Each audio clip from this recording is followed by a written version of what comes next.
We are back. It's been about 5 or 6 months since we last uploaded. The last thing we said, I believe we said we were heading to Utah. We actually last minute changed our mind and we came to Colorado. Got a better seasonal job here. We are just west of Vail, so we spent the last 5 or 6 months in the winter living in our camper. So before we pack everything up, wanted to give some quick tips on how we survived and actually managed to do very well. We only had our water freeze up one time. It was a very silly issue, which I'll explain here in a minute. The coldest we saw, I think, was negative 15 degrees Fahrenheit, which is very cold to us Floridians.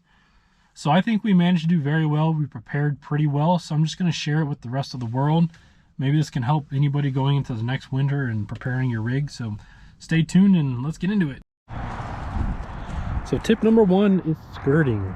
We got our skirting through Easy Snap. It was pretty simple to install. Skirting is pretty important because you don't want an open space under your camper. It kind of acts like a bridge. You know the signs, bridge freezes before road, because that underneath the air is going to go through there and then the top will freeze.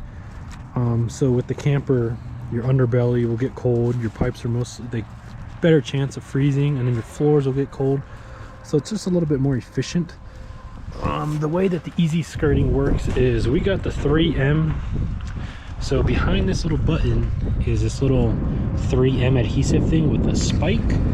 So essentially you get this, you put that on your camper first and you push the material over it, and then your button right there holds it in.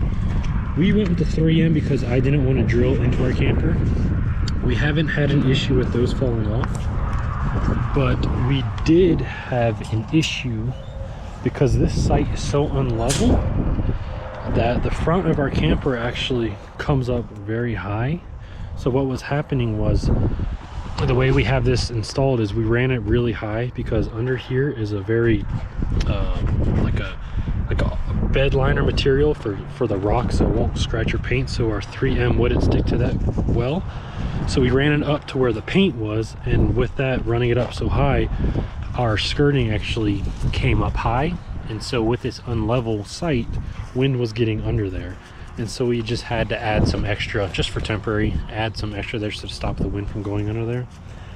But so you create a base on the border of it. So you get some PVC pipe and you use these little attachments here. And so behind there, you have this base going all the way around your camper.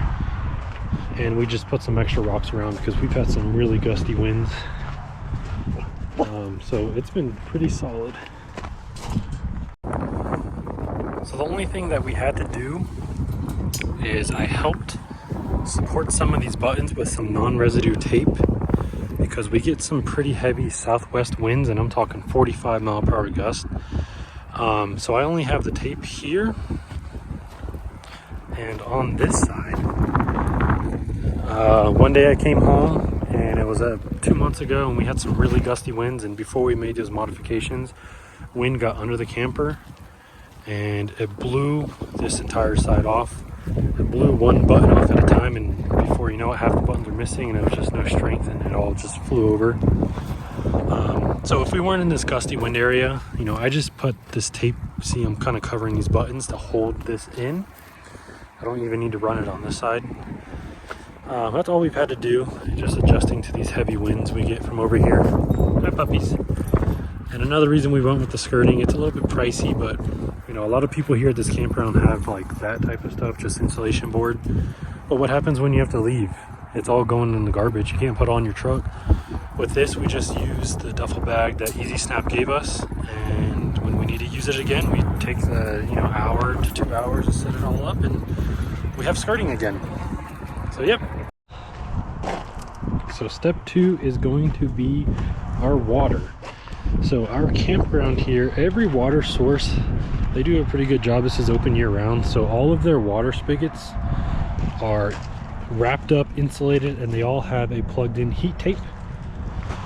So what they recommend doing is when you get here, keep that on, and then you kind of put a bucket over it to insulate it a little bit more.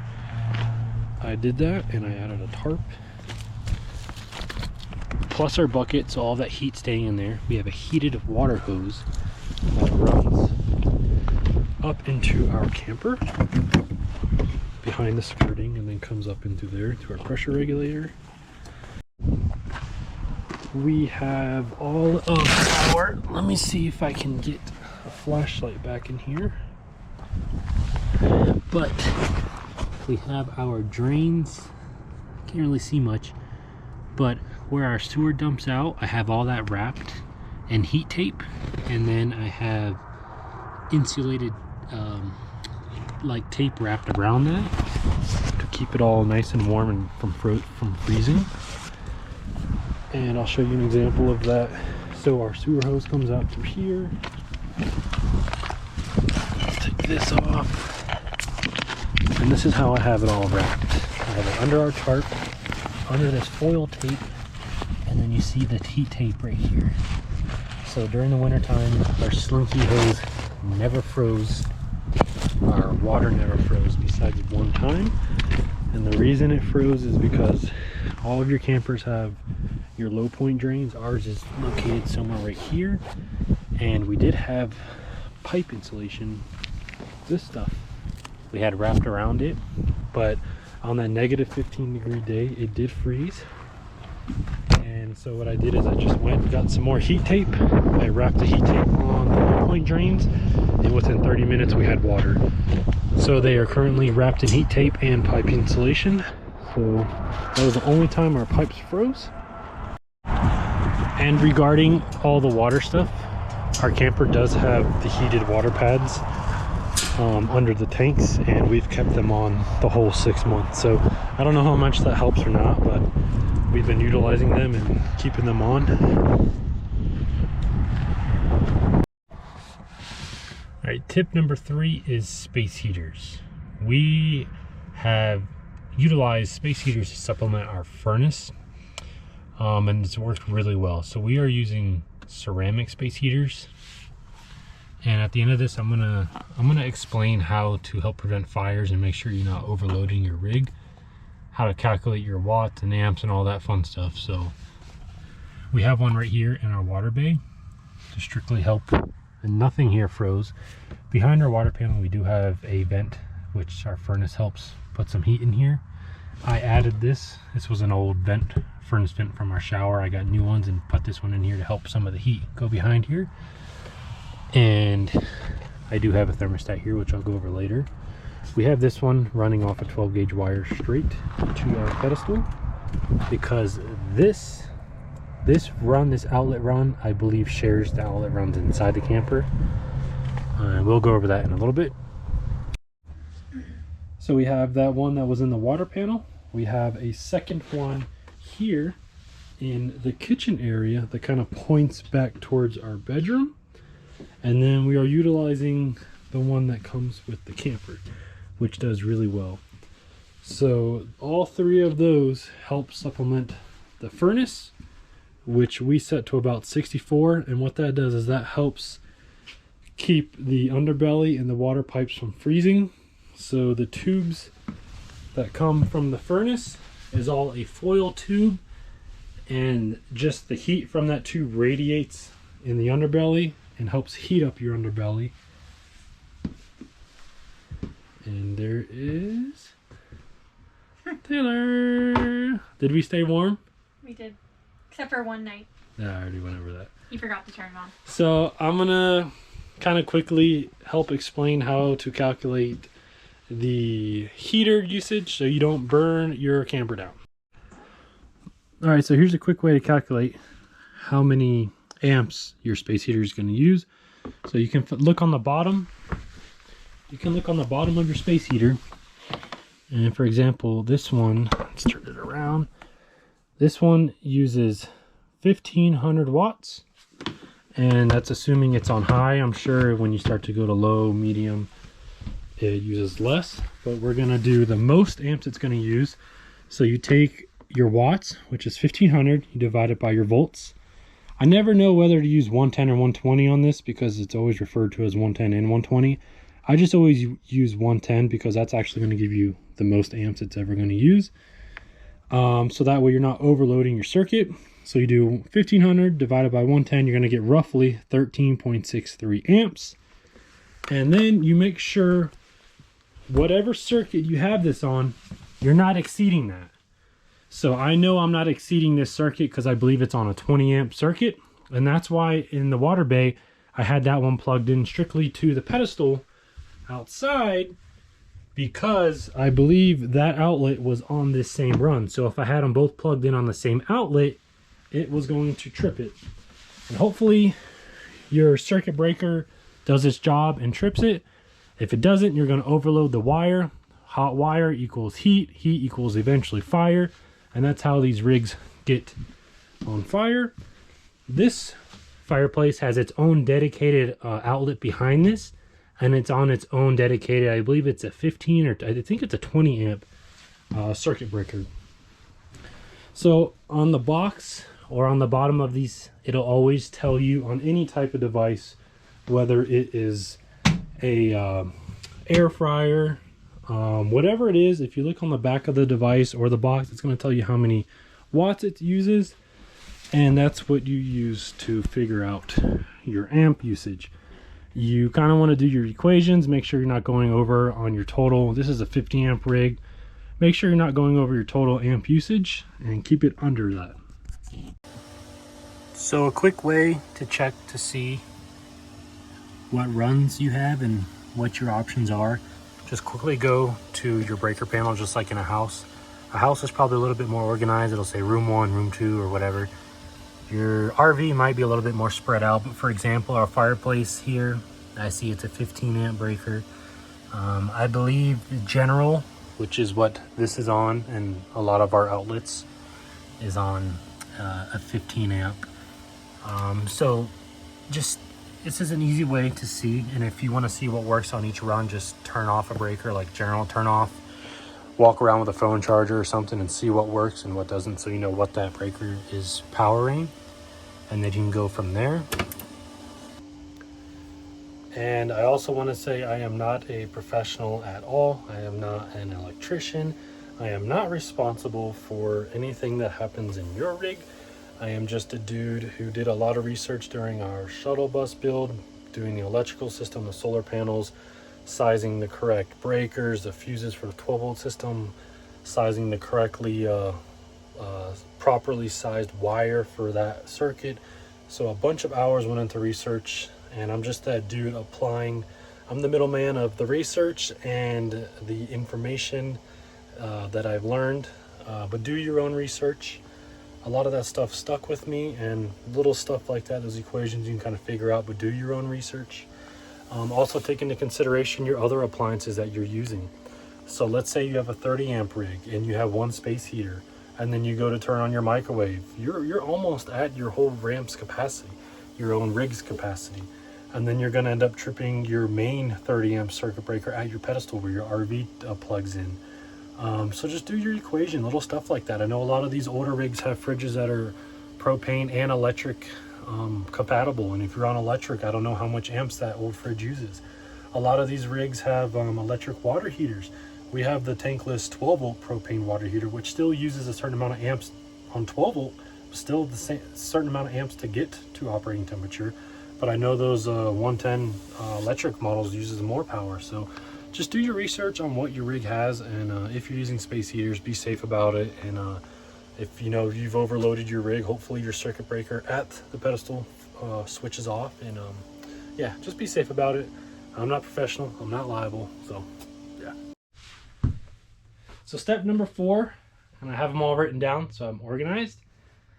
We kind of quickly talked about it, was the furnace. We had that set to around 64, 65, give or take.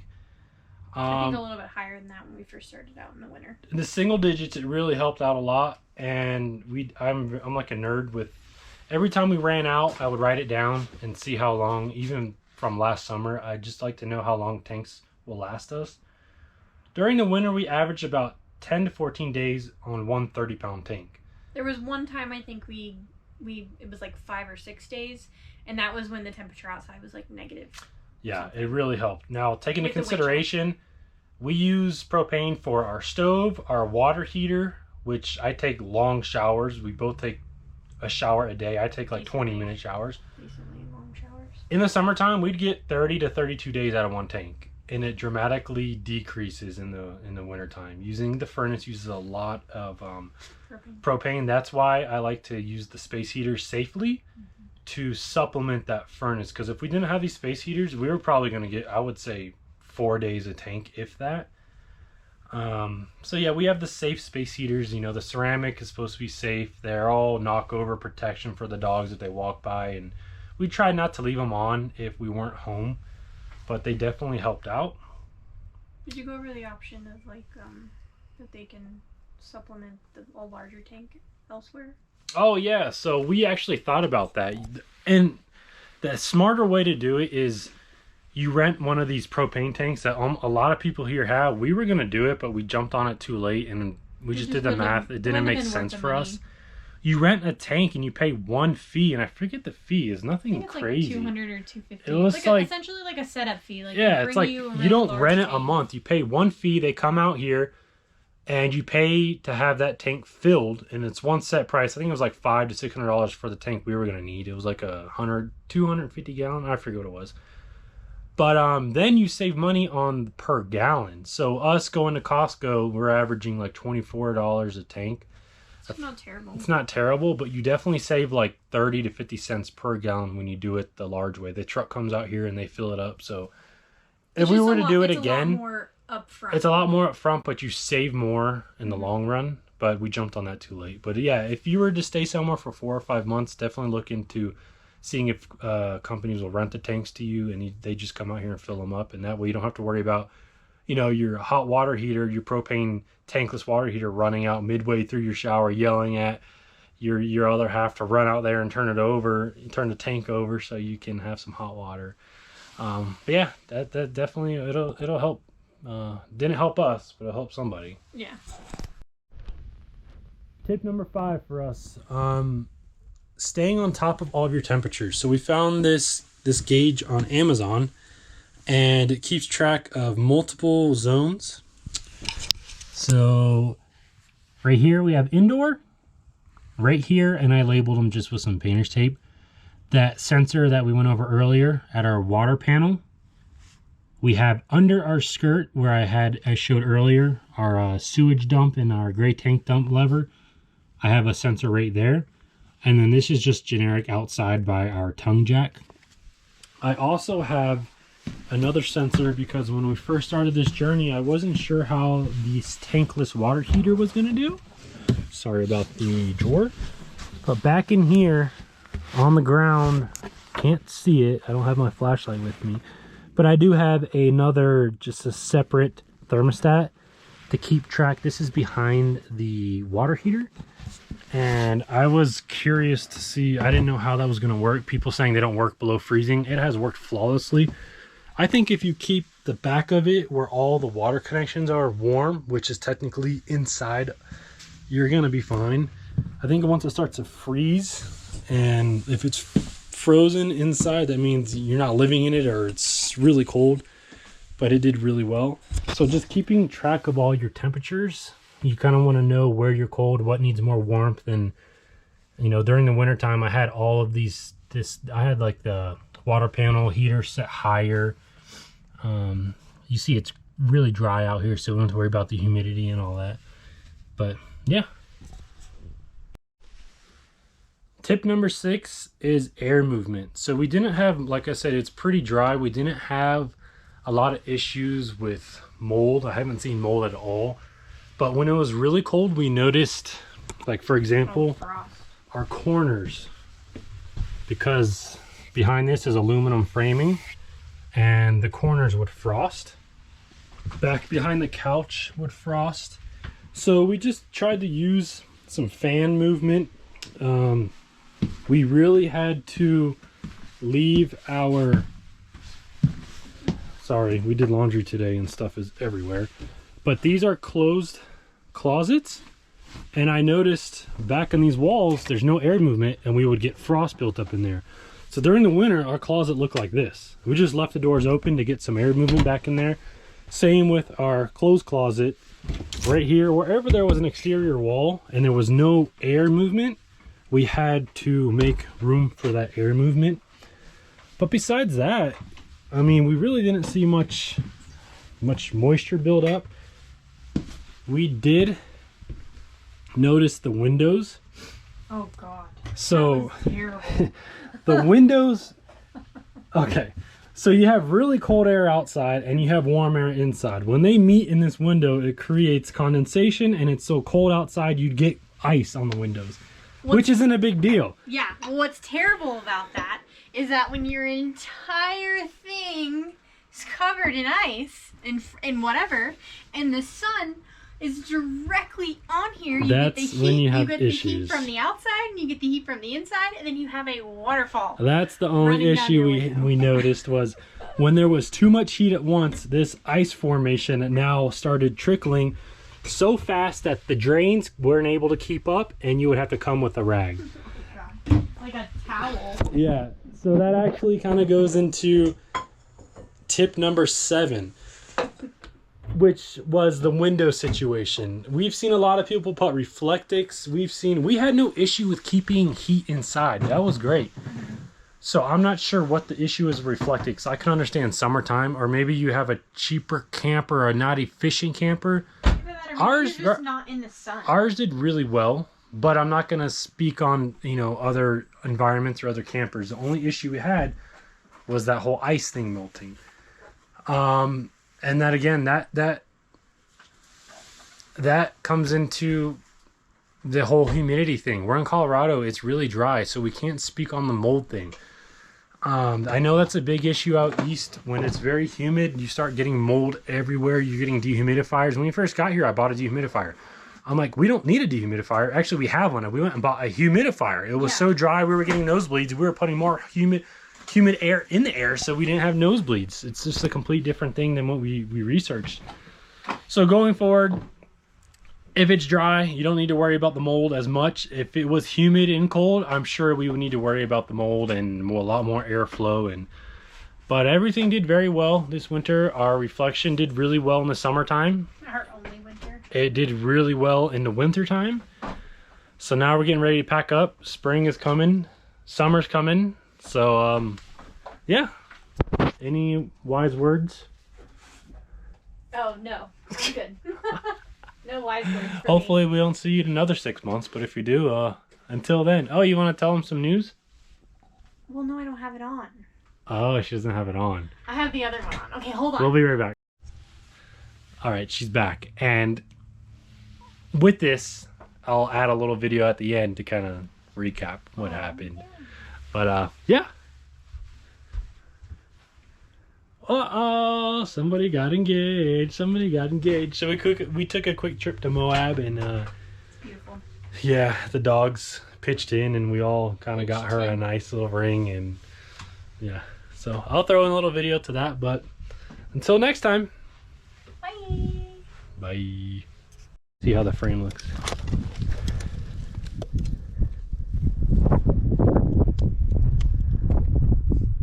So look good? Yeah, here. Yeah. Back over here. Be careful the dog. The what? The dog.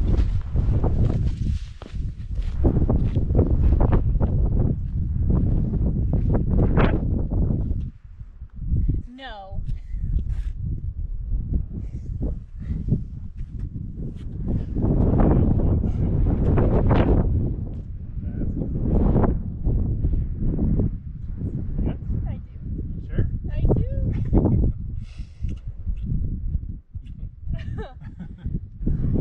You're trying to find us.